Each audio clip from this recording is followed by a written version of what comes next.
गांव के किनारे एक घने बरगद के पेड़ के नीचे वो छोटा सा घर चमकता था। उसकी दीवारें डार्क चॉकलेट की थीं, खिड़कियां सफेद बर्फीली चीनी की और छत पर रंग बिरंगी जेम्स की गोलियां जड़ी थीं। रानो अपनी नन्ही उंगलियों से दीवार का एक कोना तोड़ती और मजे से खाती। जैसे ही वो टुकड़ा तोड़ती, वहां अपने आप नई चॉकलेट उगाती। तभी पास की डाल पर बैठा कालू कौआ अपनी टेढ़ी आंखों से ये सब देख रहा था। उसके मुंह से लार टपक रही थी।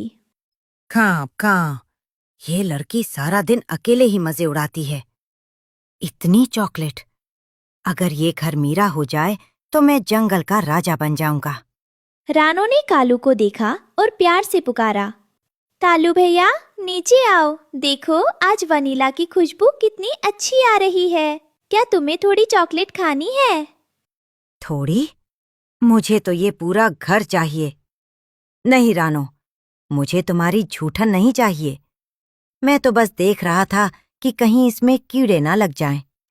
अगले दिन जब रानो पानी भरने नदी पर गई, कालू ने मौका तारा। वो तेजी से उड़ा और सीधा घर के मुख्य दरवाजे पर जाकर बैठ गया। अब आएगा मजा।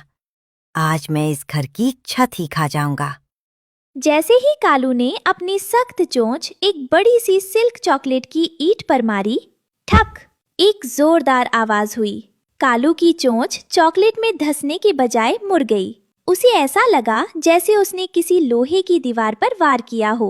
अचानक वो सुनहरी चॉकलेट मटमैले बदसूरत पत्थर में बदलने लगी। जहां जहां कालू के पैर पड़े, वहां की जमीन सख्त और ठंडी हो गई। आह, मेरी चोंच! ये क्या जादू है? ये चॉकलेट पत्थर जैसी क्यों लग रही है? काओ काओ, बचाओ! तभी रानो वहां पहुंच गई। उसने देखा कि उसका सुंदर घर अब एक पुराने पत्थरों की ढेर जैसा दिख रहा है। कालू भैया, आपने ये क्या किया? क्या आपने इसे छीनने की कोशिश की? मैं तो बस... रानो, ये पत्थर बन गया। मेरा दांत टूट गया। कालू भैया, मेरी माँ कहती थी कि ये घर केवल शुद्ध हृदय वालों के लिए मीठा रहता है। जो इसे अकेले हड़पना चाहता है, उसके लिए ये सिर्फ बोझ बन जाता है। उसी समय गांव के कुछ गरीब बच्चे वहां से गुजर रहे थे। वे भूखे थे और रानो के घर को पत्थर का बना देखकर उदास हो गए। रानो दीदी, क्या आज हमें चॉकलेट नहीं मिलेगी? हमें बहुत भूख लगी है। रानो की आंखों में आंसू आ गए।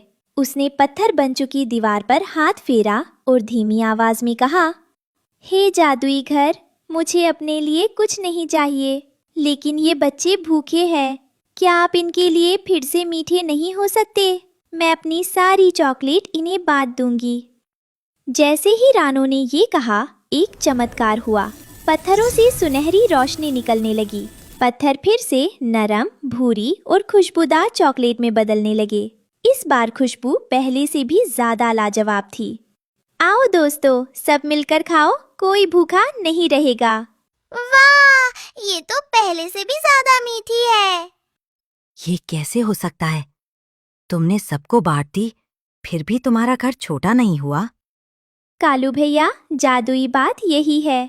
जब मैं इसे अकेले खाती थी तो ये सिर्फ पेट भरती थी, लेकिन जब मैं इसे बांटती हूँ तो इसकी मिठास और इसकी मात्रा दोनों बढ़ जाती है। देखो, जो हिस्सा मैंने अभी तोड़ा था, वहाँ अब और भी सुंदर चॉकलेट निकल आई है। कालू को अपनी गलती का एहसास हुआ। उसने नीचे उतरकर रानो से माफी मांगी। रानो, मुझे माफ कर दो। मैं इसे अपना बनाना चाहता था, इसलिए ये पत्थर बन गया। क्या मुझे भी एक छोटा सा टुकड़ा मिलेगा?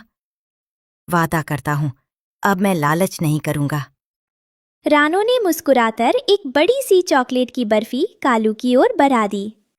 बिल्कुल कालू भैया, याद रखना, खुशियाँ बांटने से कम नहीं होती, बल्कि दोगुनी हो जाती हैं। उस दिन के बाद वह घर कभी पत्थर नहीं बना।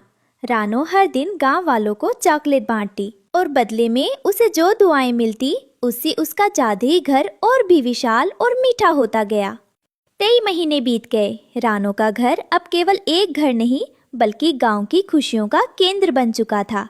कालू अब पहले जैसा लालची कौवा नहीं रहा था। वह रानो का सबसे वफादार दोस्त और उस घर का छोटा चौकीदार बन गया था। एक शाम जब सूरज डूब रहा था और आसमान चॉकलेट की तरह हल्का भूरा और नारंगी दिख रहा था, रानो आंगन में बैठी थी। तभी कालू कहीं से उड़ता हुआ आया। उसकी चोंच में एक पुराना मुरझाया हुआ जंगली फूल था। रानो, रानो, देखो मैं क्या लाया हूँ। कालू भैया, ये फूल तो बिल्कुल सूख गया है, आप इसे क्यों लाए? रानो, आज मैं जंगल के उस पार गया था। वहाँ एक बूढ़ी लोमड़ी बहुत बीमार है, वो चल भी नहीं सकती। उसने मुझसे कहा कि मरने से पहले वो एक बार उस जादुई मिठास को चखना चाहती है जिसकी चर्चा पूरे जंगल में है। पर मैं डर रहा था। डर किस बात का कालू भैया? मुझे लगा कहीं मैं यहाँ से चॉकलेट लेकर जाऊं और वो रास्ते में फिर से पत्थर बन जाए तो? क्या मेरा दिल अब भी उतना शुद्ध नहीं है? रानो उठी और उसने बड़े प्यार से कालू के सिर पर हाथ फेरा। उसने घर की खिड़की से एक विशेष शहद वाली चॉकलेट का बड़ा सा टुकड़ा तोड़ा और उसे एक ताजे पत्ते में लपेट दिया। कालू भैया, जब आप अपने लिए कुछ मांगते थे तब वह पत्थर बनता था। आज तो आप किसी और की आखिरी इच्छा पूरी करने जा रहे हैं। आज यह चॉकलेट पत्थर नहीं बल्कि अमृत बनेगी। जाओ, इसे उस बूढ़ी लोमड़ी को दे आओ। कालू ने वह पत्ता अपने चोंच में दबाया और उड़ चला। रानो उसे दूर तक देखती रही। जैसे ही कालू जंगल के अंधेरे में ओझल हुआ, रानो ने पीछे मुड़कर देखा। जिस जगह से रानो ने वह छोटा सा टुकड़ा तोड़ा था, वहाँ केवल चॉकलेट ही नहीं उगी थी, बल्कि उस जगह पर अब सोने की वर्क वाली चॉकलेट चमक रही थी। घर से निकलने वाली खुशबू अब इतनी दिव्य थी कि पूरे गांव की हवा मीठी हो गई थी। माँ सही कहती थी, देने वाले के हाथ कभी खाली नहीं रहते। कालू भैया ने आज दूसरों के लिए मांगना सीखा तो मेरे घर की मिठास और भी कीमती हो गई। रात की चांदनी में वह चॉकलेट का घर अब पहले से कहीं ज्यादा ऊंचा और चमकदार दिखाई दे रहा था, क्योंकि अब उसकी नींव त्याग और निस्वार्थ प्रेम पर टिकी थी। इस कहानी से हमें सीख मिलती है कि जो इंसान केवल अपने बारे में सोचता है, उसका सुख पत्थर की तरह कठोर हो जाता है, लेकिन जो दूसरों की मदद के लिए हाथ बढ़ाता है, ईश्वर उसे और भी अधिक प्रदान करता है।